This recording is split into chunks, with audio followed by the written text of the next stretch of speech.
আসসালামু আলাইকুম প্রিয় শিক্ষার্থীরা, আশা করি তোমরা সবাই ভালো আছো। আজকে আমি নবম দশম শ্রেণীর জেনারেল ম্যাথের চ্যাপ্টার 3.3 উৎপাদক বিশ্লেষণ করে দেখাবো।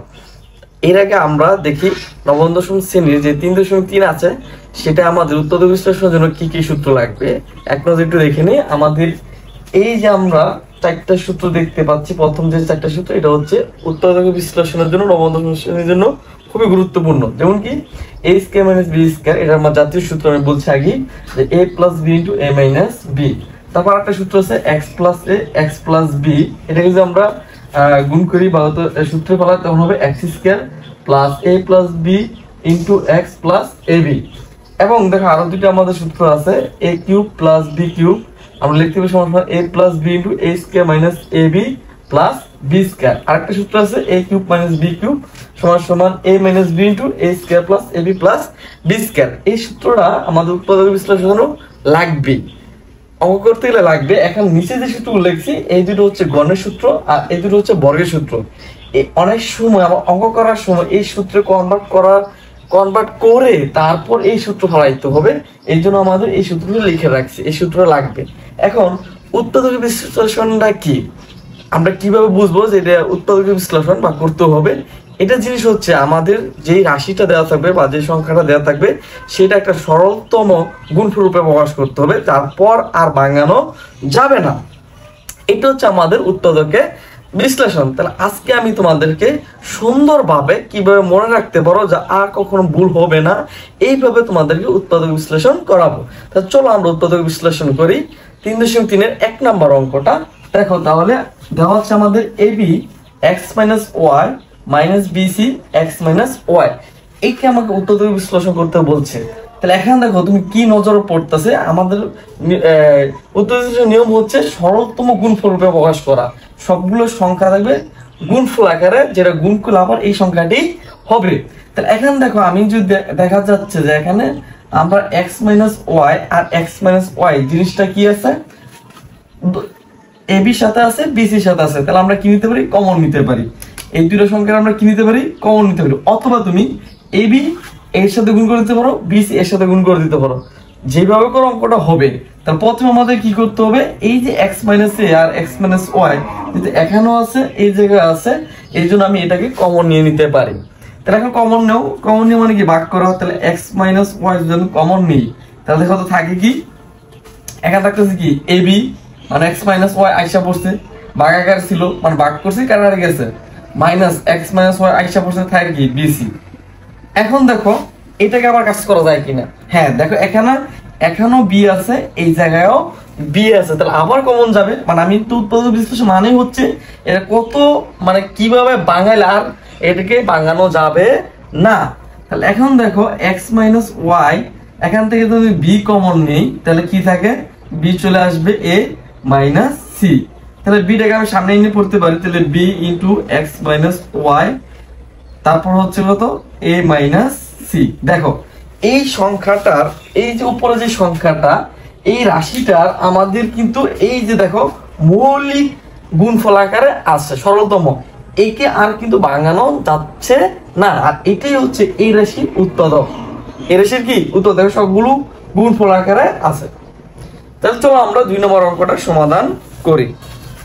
তাহলে 2 নম্বর অঙ্কটা ছিল আমাদের, এটা খুব মোস্ট ইম্পর্টেন্ট, পরীক্ষার আসার মতন একটা অঙ্ক। 1 নম্বর এবং 2 নম্বরটা, 2 নম্বরটা দেখো সব অনেক কাজে এই উৎপাদক বিশ্লেষণটা লাগে। শুধু 3.3 অধ্যায় যে উৎপাদক বিশ্লেষণ লাগবে এটা না, আমাদের ত্রিকোণমিতি লাগবে। এবং আমরা যে সেট ফাংশন করে আসছি ওই অধ্যায়ও আমাদের কি এই উৎপাদক বিশ্লেষণটা লাগে। তাহলে খুবই মনোযোগ সহকারে দেখবা, ঠিক আছে? তাহলে এখন দেখো আমাদের কি আছে যে 9x স্কয়ার প্লাস কত আছে আমাদের 24x প্লাস হচ্ছে 16। এটা নিয়ম হচ্ছে আমাদের দ্বিঘাত সমীকরণে বা দ্বিঘাত আমাদের এটা কি একটা বীজগণিত রাশি। এটার ক্ষেত্রে দেখো আমাদের কি করতে হবে, প্রথমে আমাদের খেয়াল করতে হবে x স্কয়ার সাথে কোন সংখ্যা আছে কিনা। হ্যাঁ আছে, এই যে 9 আছে, এই 9টা আমাদের এই যে কনস্ট্যান্ট 16 এর সাথে আগে গুণ হবে। তাহলে 9 এর সাথে 16 যদি আমরা গুণ করি তাহলে কত আসে 144। তাহলে এই 144 কে ভাঙে আমাদের এই মধ্যখানের পদটা বানাইতে হবে। কি বানাইতে হবে?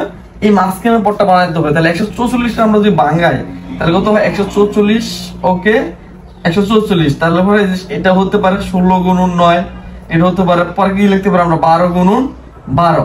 তা আরো ভাঙানো যায়। তাহলে আমরা দেখতে পাচ্ছি যে এই যে 12টা এখানে কি আছে, যেহেতু প্লাস আছে তাহলে মাইনাস নিয়ে কোনো চিন্তা নাই আমাদের। যেহেতু প্লাস আছে তাহলে সবগুলোই প্লাস হবে। যদি মাইনাস থাকে তখন একটু আমাদের ভাবতে হবে যে প্লাস হবে না মাইনাস হবে। প্লাস থাকলে কখনো কিছু চিন্তা করবা না, সবই প্লাস হবে।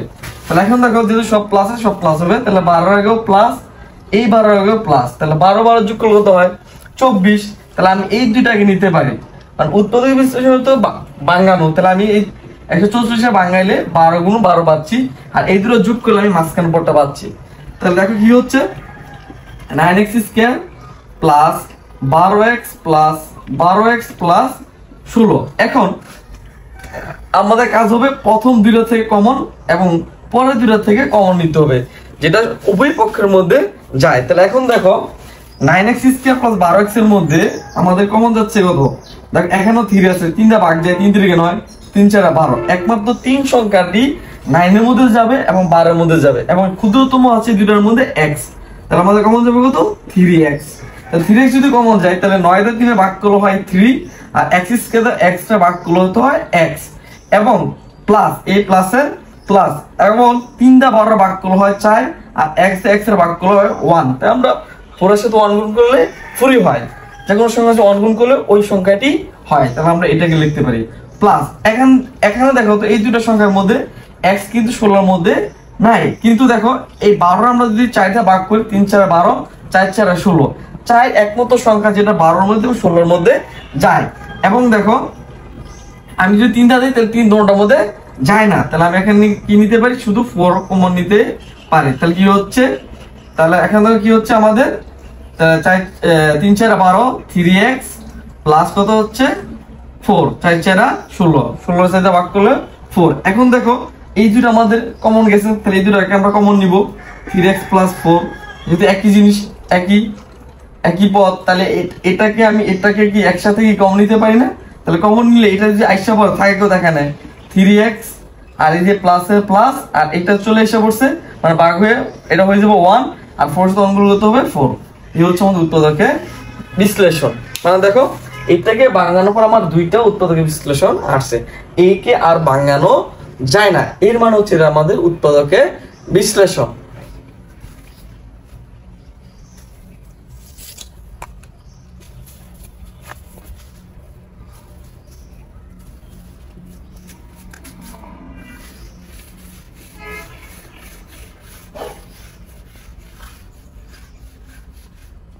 এখন দেখো 3 নাম্বার অঙ্কটা দেখো,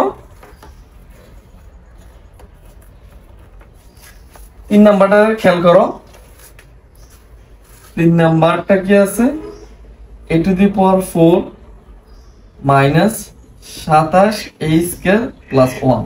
এখন দেখো এটা কি আমরা যে 2 নাম্বার অঙ্কটা করছি ওইটার ফরম্যাটে কি আছে? না, ওইটার ফরম্যাটে নাই, কারণ এটা 1 কে ভাঙায় কখনো 27 বানানো যাবে না। তাহলে এখন আমাদের কি করতে হবে? এই যে দেখো আমাদের a plus b whole square সূত্র, এটার মতো বানিয়ে তারপর আমাকে উৎপাদকের সূত্রের মতন বানাইতে হবে, a square minus b square. আগে এটার মতো বানানো সহজ হবে। তাহলে দেখো আমি এটাকে যদি ভাঙানো হয় তাহলে a স্কয়ার বানাতে হবে প্রথমে আমাকে a টু দি পাওয়ার 4 কে। তাহলে দেখো a স্কয়ার তার উপর স্কয়ার, মানে a 2 আর 2 পাওয়ার উপর পাওয়ার যদি থাকে তাহলে সেই পাওয়ার গুলো হয় গুণ। তাহলে এখন মাইনাস দিব, তাহলে মাইনাস এই সূত্রে মাইনাস, এখানে সূত্রে 2 দিব। তাহলে এই কত আমাদের a স্কয়ার। এখন আমরা b কত ধরবো?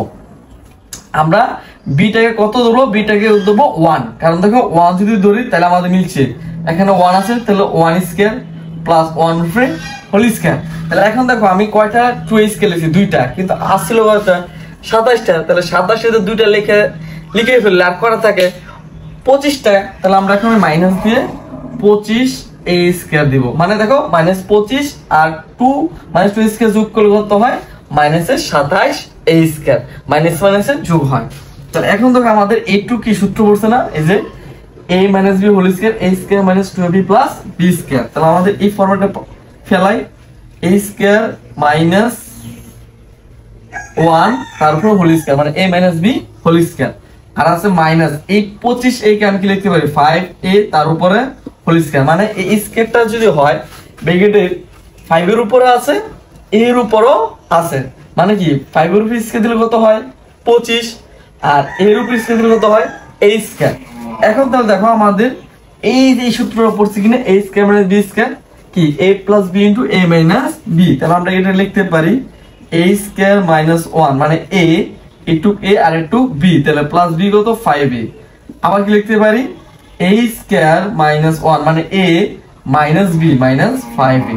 এটা হচ্ছে আমাদের কি অঙ্ক, এটাকে ভাঙা, এটাই আমাদের শেষ মানে মৌলিক উৎপাদক, একে আর ভাঙানো যাবে না। তাহলে এর উৎপাদক হচ্ছে a square minus 1 plus 5a, a square minus 1 minus 5a, এটাই আমাদের অ্যানসার। এরপর দেখো আমাদের 4 নম্বর অঙ্কটা দেখো সেম এইভাবেই হবে আমাদের 4 নাম্বারটা এইভাবে হবে x to the power 4 minus 6 x square y square plus y to the power 4। তাহলে দেখো আমরা যে 2 নম্বর অঙ্কটা করছি ওটার মতন কি হবে, একে ভাঙায়ে মানে কি আমার কনস্ট্যান্ট মান আছে, কনস্ট্যান্ট মানও নেই, এবং কনস্ট্যান্ট মান থাকলেও যদি আমি ওটাকে ভাঙিয়ে মাঝখানে পুরো না বানাইতে পারি তাহলে ওই নিয়ম আর ফেলানো যাবে না। তাহলে এখন আমরা এটাকে আবার এই ফরম্যাটের মতন এটাকে সাজাইতে হবে। তাহলে প্রথমে আমাদের a প্লাস b অথবা a minus b whole square সূত্র ফলাইতে হবে, তারপর আমাদের a স্কয়ার মানে b স্কয়ার সূত্র উৎপাদকের সূত্র ফলাইতে হবে। কত বুঝতে পারছি? তাহলে এখন দেখো আমি যদি এটাকে a স্কয়ার বানাই তাহলে a স্কয়ার এই x স্কয়ার হচ্ছে পুরোটা a, ঠিক আছে, মাইনাস আমরা যদি সূত্র 2 দেই আর এই কত x স্কয়ার, আর b এ দেখো y পাওয়ার 4 আছে, আমি কি এটাকে y স্কয়ার লিখতে পারি বা প্লাস y স্কয়ার তার উপরে হোল স্কয়ার। এখন দেখো আমি কয়টা লিখছি, দুইটা x স্কয়ার y স্কয়ার আছে, আমাদের আছে কয়টা মাইনাস 6টা আছে, তাহলে আমি দুইটা লিখে লেছি, আর কয়টা লিখতে হবে মাইনাসে 4টা লিখতে হবে, তাহলে মাইনাসে 4টা 4 x স্কয়ার y স্কয়ার। তাহলে এখন দেখো আমাদের এই সূত্র আমরা কি বলবো, x দেখো a square minus 2ab plus b square, তাহলে আমাদের a মাইনাস b হল কি সূত্রটা পড়বে, তাহলে x square minus y square তার উপর হোল স্কয়ার, আর মাইনাস এটাকে আমরা কি বলে লিখতে পারি, এটাকে 25a স্কয়ার 25a স্কয়ার কে আমরা যখন 5a স্কয়ার লিখছি এবং 4x স্কয়ার y স্কয়ার আমরা কি লিখতে পারি 4 কে বাঙালি 2 আর x আর y তার উপর হোল স্কয়ার, মানে 2 এর উপর স্কয়ার দিলে কত 4 হবে, আর x স্কয়ার এর উপর দিলে x স্কয়ার y এর উপর স্কয়ার দিলে y স্কয়ার। তাহলে এখন তো আমাদের a square minus b square সূত্র পড়ছি কিনা, তাহলে a স্কয়ার মাইনাস b সূত্র কি a plus b into a minus b, তাহলে x square minus y square মানে a প্লাস b 2xy আবার কি ইনটু a মাইনাস b, তাহলে a কত x square minus y square minus b কত 2xy। এই হচ্ছে আমাদের এই 3 নাম্বার রাশির উৎপাদকের বিশ্লেষণ, ঠিক আছে। তারপর দেখো বুঝতে পারছো কিনা, তাহলে আমাদের এখানে কাজটা হচ্ছে কি, এটাকে হয় বর্গের সূত্রের মতো নাহলে ঘরের সূত্র মতো আগে বানিয়ে তারপর a স্কয়ার মানে b স্কয়ার অথবা a cube plus b cube সূত্রে ফেলতে হবে। যেহেতু আমাদের এখানে বর্গের সূত্র কাজ করছে, এখানে গণনা তো এখন কাজ আসবে না, এই জন্য আমাদের a square minus b square সূত্রটা এখানে পড়বে। আশা করি তোমরা সবাই বুঝতে পারছো, একদম পানি হয়ে যাবে ইনশাআল্লাহ। তোমরা মনোযোগ সহকারে দেখো, উৎপাদক বিশ্লেষণ একদম পানি হয়ে যাবে, ঠিক আছে। তারপর পরের নাম্বারটা আমরা কোনটা দেখি,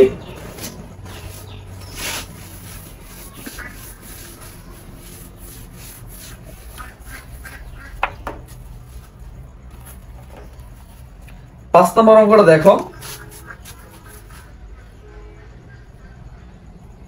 a square minus b square x square minus y square plus 4abxy। এখন দেখো অঙ্কটা তোমরা দেখো, খেয়াল করো, আমরা আগে কিন্তু a square plus b square সূত্র দেওয়া ছিল, সেখান থেকে ডাইরেক্ট ফেলতে পেরেছি, কিন্তু এখন কিন্তু সেরকম ভাবে দেওয়া নেই। তাহলে এখন দেখো আমাদের দুইটার সময় গুণ আকারে দেওয়া আছে, তার আগে প্রথমে আমাদের গুণ করতে হবে, তারপর আমাদের বর্গের সূত্র ফলাইতে হবে। কথা কি বুঝতে পারছি? তাহলে দেখো এখানে আগে গুণ করতে হবে, তো গুণ আছে, এখানে গুণ না থাকলে আমরা বর্গের সূত্র ফলাই তারপর উৎপাদকের সূত্র ফেলিয়ে উৎপাদক বিশ্লেষণ করতাম। কিন্তু এখন আমাদের প্রথম কাজ হবে কি, আমাদের এই দুটো কি আছে, গুণ আকারে আছে, তাহলে আমাদের প্রথমে কাজ কি, গুণ করতে হবে। তাহলে গুণের নিয়ম কি, এখানে দুইটা পদ, এখানে দুইটা পদ, তাহলে এই দুইটা পদের প্রথম পদটা এইটা একবার এক্স এর সাথে গুণ হবে আর একবার ওয়াই এর সাথে গুণ হবে। তাহলে আমি যদি গুণ করি তাহলে কি হইতেছে, এ স্কয়ার এক্স স্কয়ার মাইনাস এ স্কয়ার ওয়াই স্কয়ার। ঠিক আছে, এখন এই বিটা আবার এক্স এর সাথে গুণ হবে আবার ওয়াই এর সাথে গুণ হবে। তাহলে দেখো মাইনাস আর প্লাস, প্লাস আর মাইনাসে কি হবে, minus b square x square, minus আর মাইনাসে কি হবে প্লাস। গুণের ক্ষেত্রে মনে রাখবা, গুণের ক্ষেত্রে যদি হয় মাইনাস মাইনাস গুণন মাইনাস তাহলে হবে প্লাস, আর মাইনাস গুণন প্লাস সমান সমান মাইনাস হবে। এটা মনে রাখবে গুণনের ক্ষেত্রে, যেহেতু আমরা গুণ করতেছি এর জন্য মাইনাস মাইনাসে প্লাস হবে। ঠিক আছে, তাহলে এখন দেখো মাইনাসে মাইনাসে plus B square Y square plus 4ab(x, y)। এখন দেখো আমি এই সূত্র কনভার্ট করব a square plus 2b plus b square. তাহলে দেখো এখানে কিন্তু আমার কি আছে, 4ab(x, y) আছে। তাহলে আমি কোন দুইটা জোড়া এখান থেকে নিব, কোনটাকে a ধরবো কোনটাকে b ধরবো, তুমি ইজিলি বুঝতে পারো। দেখো এখানে কি আছে, ab(x, y)। তুমি যদি ax নাও আর bx নাও তাহলে কিন্তু দেখো এর মধ্যে y নাই, কিন্তু এখানে y আছে, তাহলে তুমি এটাকে b ধরতে পারো না। এটাকে তুমি যদি a ধরো তাহলে b এটাকে ধরতে পারো না, কারণ এখানে কি আছে না, আমাদের b নাই। এখানে কি আছে, যদি এটাকে b ধরো তাহলে সেখানে কি নেই, y নাই। কিন্তু এটাকে যদি তুমি b ধরো তাহলে দেখো এখানে a আছে, a আছে, b আছে, b আছে, x আছে, x আছে, y আছে, y আছে। তাহলে এই এটাকে নিতে হবে, এটাকে নিতে হবে, এটাকে নিতে হবে, তাহলে আমাদের বর্গের সূত্রটা ফেলানো যাবে। তাহলে আমরা একটু সাজাই লিখি a square x square plus এই 4টাকে আমরা যেহেতু সূত্রে 2 আছে এই জন্য আমরা 2ab লিখবো, 2ab(x, y) আর লিখবো আমরা plus b square y square. আর দেখো আমাদের রয়ে গেছে দুইটা, এটা আর আমরা লিখছি দুইটা ab(x, y)। তাহলে আরো কয়টা আছে, দুইটা ab(x, y)। এখন দেখো আবার এটার সাথে এটা মিলে a y b y, তাহলে a ও আছে y ও আছে b ও আছে x ও আছে, তাহলে এটার সাথে এটা মিলে, তাহলে minus a square y square plus 2ab(x, y) minus b square x square. দেখো এটা কিন্তু আমাদের সূত্রের মতো হয় নাই। কিভাবে দেখো, আমাদের সূত্রে এর আগে কি প্লাস, কিন্তু এটার আগে কি মাইনাস, এবং এটার আগে প্লাস আছে কিন্তু এটার আগে প্লাস, ঠিক আছে, কিন্তু বি এর আগে কি আছে প্লাস, কিন্তু বি এর আগে কি দাও, মাইনাস দাও। তাহলে এটা এই সূত্র তো হবে না। আবার এটার ক্ষেত্রে দেখো যে এখানে আছে মাইনাস, এখানে আছে প্লাস, এখানে আছে প্লাস, এখানে আছে মাইনাস, এখানে আছে মাইনাস, এখানে আছে প্লাস। তাহলে এটার মতো সূত্র কিন্তু ফরম্যাটে পড়তেছে না, তাহলে সূত্র ফরম্যাটের মতো আগে ফেলাইতে হবে। তাহলে আমাদের অঙ্ক করতে হলে মনে রাখতে হবে যে আমরা সূত্রগুলো শিখছি ওইটার মধ্যে কিন্তু যেতে হবে। যেহেতু আমরা বাঙ্গাই বা যাই করি না কেন আমাদের সূত্রের দিকে যেতে হবে। ওই সূত্রে তুমি যদি বাঙ্গানোর পর সূত্রটার দিকে মনে হয়ে যায় যে এটা এই সূত্রের মতো হচ্ছে, তাহলে তুমি অঙ্ক পারতে পারবা। আর যেটা তুমি নাই বুঝতে পারতেছো যে এটা কোন সূত্রে পড়বে, তখন তুমি আর অঙ্ক শিখতে পারবা না। তাহলে আগে আমাদের অবশ্যই সূত্রগুলো মাথার ভিতরে রাখতে হবে। তুমি সূত্র যত বেশি পারবা অঙ্কগুলো তত বেশি পারবা। ঠিক আছে, তাহলে আগে তুমি এই সূত্রগুলো ভালো করে মুখস্থ করে নিবা, কারণ এই আমাদের সবসময় দেখবা যে একটা সূত্রের মধ্যেই পড়তেছে। তাহলে এখন দেখো এটা এখানে সবটি প্লাস আছে, তাহলে আমাদের টেনশন নাই। তাহলে আমরা কি লিখতে পারি, ax তার উপর হোল স্কয়ার প্লাস সূত্রে 2ab(xy) প্লাস by তার উপরে হোল স্কয়ার। এখানে মাইনাসটা কমন নিলে কিন্তু আমাদের এই সূত্র কনভার্ট হয়ে যাচ্ছে। দেখো তুমি চিন্তা করো, মাইনাসটা কমন নিলে হয়ে যাচ্ছে না। তাহলে ay a square y square মাইনাসে প্লাসে মাইনাস 2ab(xy) মাইনাসে মাইনাসে plus b square x square. তাহলে এখন দেখো এটা আমার সূত্র পড়ছে কি, a plus b whole square. তাহলে ax প্লাস by তার উপরে হোল স্কয়ার। এখানে দেখো মাইনাসটা থাকবেই। এখন আমি এটাকে আবার দেখো তো এই সূত্র পড়ছে কিনা, a square minus 2b plus b square. তাহলে আমরা এটাকেও লিখতে পারি ay মাইনাস bx তার উপরে হোল স্কয়ার। এখন দেখো এই দুইটা সূত্রই বর্গে ফালানোর পরে কিন্তু আমাদের আবার এই উৎপাদক সূত্র ফেলছি, মানে এটার মতন করতেই হবে। উৎপাদকের বিশ্লেষণে উৎপাদকের সূত্রই ফেলা, উৎপাদকের সূত্র আমাদের প্রয়োগ করতে হবে। ঠিক আছে, আমরা বর্গ সূত্র ইউজ করি না কেন, সর্বশেষ হলো আমাদের এই উৎপাদক সূত্র ব্যবহার করতেই হবে, কারণ উৎপাদক বিশ্লেষণে এই সূত্রগুলো ইউজ করতে হয়। মনে থাকবে তো? তাহলে এখন দেখো আমার এটা হচ্ছে a স্কয়ার, এটা হচ্ছে কি আমার b স্কয়ার, তাহলে a square minus b square, তাহলে a plus b into a minus b। তাহলে এটাকে যদি আমি a ধরি, এটাকে যদি আমি b ধরি, তাহলে কি হচ্ছে, তাহলে ax plus by plus ay minus bx। এখন চিন্তা করো আমরা কি লিখবো, a মাইনাস b, তাহলে ax প্লাস by, তাহলে আমরা যদি মাইনাসটা লিখি, তাহলে মাইনাস লিখে মনে রাখতে হবে আমাদের কিন্তু চিহ্ন পরিবর্তন হয়, পরে যে চিহ্ন থাকবে যদি মাইনাস থাকে তাহলে প্লাস হবে, প্লাস থাকলে মাইনাস হবে, এই কথাটা কিন্তু মাথায় রাখবা। প্লাসের ক্ষেত্রে কোনো ঝামেলা নাই, কিন্তু মাইনাসের ক্ষেত্রে আমাদের এই ঝামেলাটা হয়, তাই কখন প্লাস হবে কখন মাইনাস হবে এটা গুণ করে আমাকে বুঝতে হবে। তাহলে দেখো এখন যদি আমি মাইনাসটাকে লিখি, তাহলে এখানে আছে প্লাস, তাহলে প্লাসে মাইনাসে মাইনাস, এটার সামনে মাইনাস এটার সামনে প্লাস, তাহলে প্লাসে মাইনাসে মাইনাস, তাহলে মাইনাস এ ওয়াই, আর এটার সামনে আছে মাইনাস আর এটা আছে মাইনাস, তাহলে মাইনাস মাইনাস কি হবে প্লাস বিএক্স। এই হচ্ছে আমাদের উৎপাদকের বিশ্লেষণ। এইভাবে আমরা উৎপাদক বিশ্লেষণ করে থাকবো সবগুলো ধারাবাহিকভাবে। তোমরা আমার পেজটাকে ফলো রাখো এবং আমার ইউটিউবে রাহান টিউটোরিয়াল একাডেমি সাবস্ক্রাইব রাখো। ইনশাআল্লাহ এসএসসি বেস যাদের 26 এবং 27 তাদের জন্য একটা চমকপ্রদ কিছু নিয়ে আসবো। সবাই ভালো থেকো, আসসালামু আলাইকুম।